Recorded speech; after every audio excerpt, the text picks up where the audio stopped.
Olá pessoal, na aula de hoje eu vou falar um pouco sobre a avaliação da biodegradabilidade e da taxa de remoção em efluentes. Esse conteúdo ele é importante para saber, qual o melhor tratamento a ser empregado num efluente. Então, já foi falado bastante em outras disciplinas, mas é importante a gente enfatizar algumas variáveis novamente, como por exemplo a DBO. Já é sabido que a DBO ela representa a quantidade de oxigênio necessário para que toda a matéria orgânica presente ali naquele efluente seja metabolizada de forma aeróbia. Isso em 5 dias a uma incubação em torno de 20 graus. Dentro de aproximadamente 18 a 36 horas, toda a parte orgânica que tem no efluente será degradado. A partir daí, as bactérias elas começam uma atividade endógena de se autodegradar, ou seja, de se autodecompor. A partir dos 20 dias, já começa a oxidação de outros compostos que tem no efluente, como por exemplo, a série de nitrogênio, que vai se oxidando até chegar a nitrato, outras formas reduzidas também, como por exemplo, ferro, sulfetos, né? E aí a gente chama essa segunda parte da degradação, desse consumo de oxigênio, de DBO de segundo estágio, enquanto que a parte que necessariamente é de matéria orgânica, de uma DBO de primeiro estágio. Eu vou mostrar mais para frente em uma figura. Bom, por que a gente faz a DBO em 20 dias? Porque em esgotos domésticos, tá, a DBO é estimada em 20 dias, porque satisfaz de 90 a 95% de toda a degradação da matéria orgânica biodegradável do efluente. E em 5 dias, que é o que a gente faz em laboratório para ficar mais viável, satisfaz aí de 60 a 70% da degradação da matéria orgânica. Mas toda a análise da DBO é com foco na preservação dos cursos d'água, evitando poluição. Então a gente tenta simular aquilo que acontece lá na natureza. Não necessariamente você vai remover toda a matéria orgânica que está no efluente. É por isso que muitas vezes se emprega-se um tratamento terciário ou físico-químico para remover o restante dessa matéria orgânica que sobrou, que é o objeto dessa disciplina.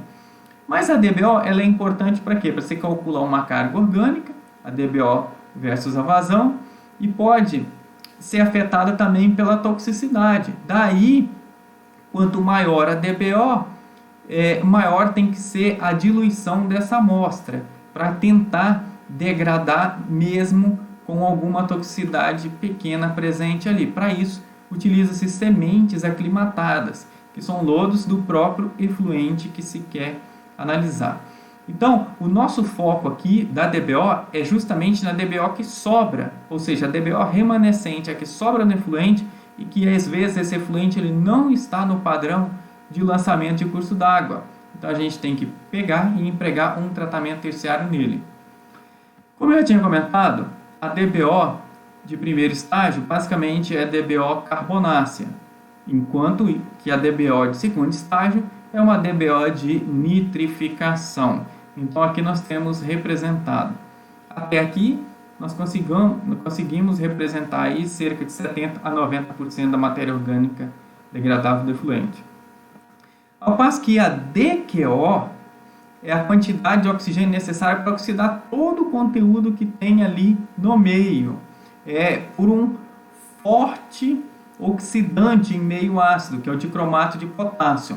Então ele entra oxidando também ferro, sulfetos e por aí vai, tudo que tiver presente ali. A DQO, juntamente com a DBO, ela nos dá uma boa relação. Quando a gente faz em esgoto, por exemplo, uma relação de DBO para DQO em torno de 0,3 a 0,8, isso é esgoto, e de DBO para carbono orgânico total, algo em torno de 1 a 1,6. O TOC, pessoal, ele representa a quantidade de carbono em CO2 ali presente. Observe bem, que em esgoto ainda sobra um pouco de DQO, ou seja, ela é maior que a DBO, porque ela é de 0,3 a 0,8, a DQO. E o carbono orgânico total, mesmo se você consumir toda a DBO do efluente, que não é possível, vai sobrar um pouco, porque ela varia de 1 a 1,6. Esse restante de carbono aqui, ele não é facilmente biodegradável. Você precisa dar uma ajudinha nas bactérias. Para isso, a gente emprega-se, mais para frente eu vou mostrar, alguns oxidantes. Outras relações também. Quando você tem um efluente que tem uma turbidez elevada e uma alta fração ali de sólidos suspensos voláteis, tá? É um indício de emprego de tratamento biológico. Ao passo que se tiver cor e sólidos dissolvidos voláteis alto, pode empregar o tratamento biológico. Se tiver bastante turbidez e sólidos dissolvidos fixos no efluente, eles não serão degradados. Então você vai ter que empregar possivelmente uma coagulação com a floculação e uma flotação, tá? Enquanto que a cor, se tivesse cor representada pelos sólidos dissolvidos fixos, você teria que empregar uma coagulação com floculação. Então a tabela que eu tinha apresentado aqui, relação DQO, DBO, observem aqui que é DBO, DQO, aqui é DQO, DBO, menor que 2,2, a fração 2,5, a fração biodegradável é elevada, indicação para tratamento biológico.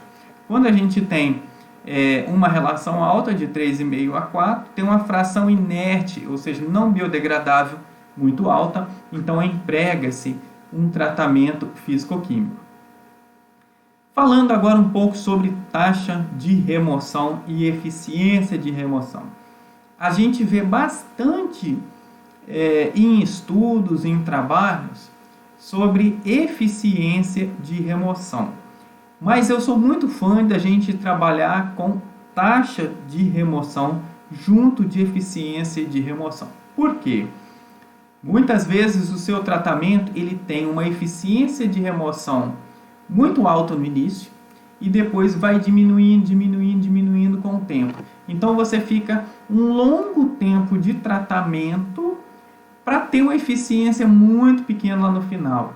E aí você aumenta bastante o seu tempo de detenção hidráulica, seus custos de tratamento de modo geral.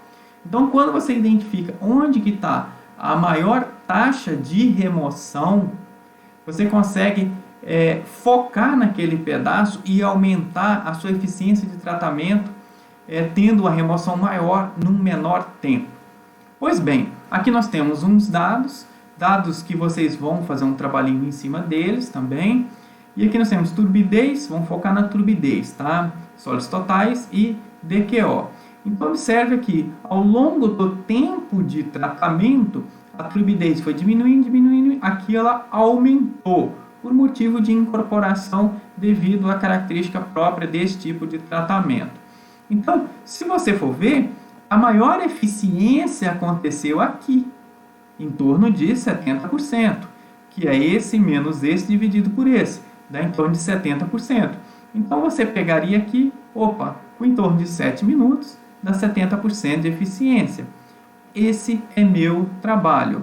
Então, eu vou parar com 7 minutos. Aí eu te pergunto, será que aqui foi o melhor tempo mesmo? Você precisaria ficar com 7 minutos? Vamos analisar melhor. Imagina que tempo seja o seu fator principal ali, porque tem consumo de energia, tem tempo de detenção, tem outras coisas mais. Então, quando a gente avalia a taxa de remoção, nós pegamos esse menos esse, 1044 menos 871, dividido por isso aqui. Nós temos a taxa de remoção por minuto, turbidez é NTU. Então aqui será 130,1 NTU por minuto. Então observe que minha maior taxa de remoção deu aqui nesse segundo aqui, que seria esse menos esse dividido pela diferença desses dois. Então a maior taxa de remoção deu aqui. Depois a taxa de remoção ela vai diminuindo, né? Então, ou seja, O meu sistema de tratamento, ele apresenta essa curva aqui, ó. Começa a ter uma taxa de remoção muito alta, um sistema físico-químico, e depois ele vai diminuindo com o tempo, até ter taxas negativas aqui para frente. Então, teoricamente, se você buscar uma eficiência até por aqui, ó, seria desvantagem, seria besteira, né? Então, se aqui você consegue remover uma certa quantidade expressiva do seu poluente, você pode parar o seu tratamento aqui e depois fazer outro método de tratamento ou fazer outro emprego, tá? Então aqui, ó, será que quanto maior o tempo, maior será a eficiência de tratamento? Vamos analisar a turbidez. A turbidez aqui é eficiência de tratamento, é alteração, porque muitas vezes não tem eficiência, porque é negativa. Então a turbidez ela tem uma eficiência de remoção alta, quando chega aqui em torno de 60 e poucos, ela cai. Há uma incorporação de material que está saindo do meu sistema eletrolítico e gerando turbidez. Sério, está gerando a turbidez aqui. Aí a turbidez volta para cá a aumentar a eficiência de novo. Se você for observar também aqui em sólidos totais, onde foi a maior eficiência? Foi aqui, ó, em torno de 5 minutos. Mas logo no início, nós tivemos uma eficiência até satisfatória, uma eficiência aqui de 20%, depois se manteve praticamente, né? DQO ela é oxidada no tempo, então a eficiência de remoção dela foi um pouco mais para frente. Então, nem sempre a maior eficiência estará no maior tempo de tratamento, ok? Aqui nós terminamos a aula e eu vou apresentar para vocês um pouco da atividade que vocês vão fazer. Aqui a atividade, aqui tem os dados de comportamento do tratamento da água residual do café. O que eu peço para vocês nesses dados aqui? Calcular a eficiência máxima de remoção para as variáveis turbidez, sólidos, DQO e DBO. Escolha o tempo com maior remoção e informe à frente da porcentagem de remoção calculada. Você vai informar o tempo com maior remoção. Então, turbidez. A maior remoção de turbidez foi aqui, ó. Então, você vai calcular a eficiência de remoção da turbidez aqui, comparado esse menos esse, dividido por esse. Tantos por cento, professor, aconteceu em 4,12 minutos. Sólidos totais, 18,000,017,600. Aqui, sólidos totais, né? Então, sólidos totais foram tantos por cento de remoção e aconteceu em tantos minutos. Taxa de remoção. A taxa de remoção, vocês vão ter que calcular esse menos esse dividido pelo tempo, esse menos esse dividido pelo intervalo de tempo, esse menos esse dividido por esse intervalo de tempo aqui, e me dizer com quantos minutos foi a maior taxa de remoção para cada um deles, tá? Aí depois eu peço para vocês fazerem uma breve discussão entre a eficiência e a taxa de remoção calculadas anteriormente do ponto de vista das vantagens e desvantagens de cada um no monitoramento do tratamento do efluente. Também peço para fazer a relação DQO-DBO nos tempos de tratamento e fazer uma breve discussão da degradabilidade do efluente aqui no tratamento. Então essa aqui é a atividade da semana para vocês fazerem juntamente com os conceitos da aula. Boa semana, bons estudos.